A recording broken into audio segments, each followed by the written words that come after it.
Okay, it's a great privilege to stand in here. I'm so thankful for this day, a great day. The Lord bless every one of us.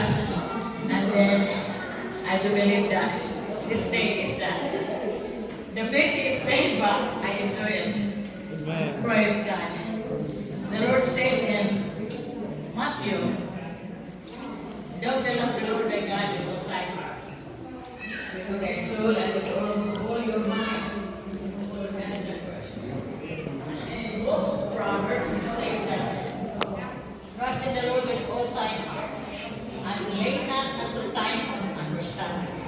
Being a couple, our journey for marriage, sometimes up and down. Praise God. But the word of God in Proverbs reminds us that trust in the Lord with all thine heart, and do not entertain your own thine understanding. Praise God. That's a big word for me and to my new marriage, new couple.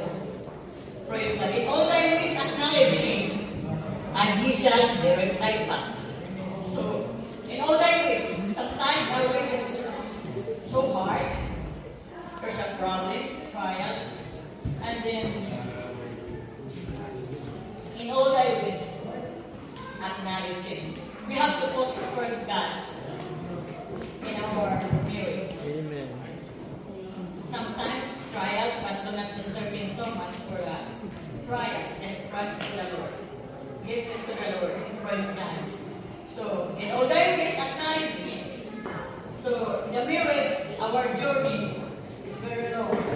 And then I told to my second daughter, not married. Marriage is not just like a Peter Bob. Then if you don't like it, put it to the back. But it's a long journey.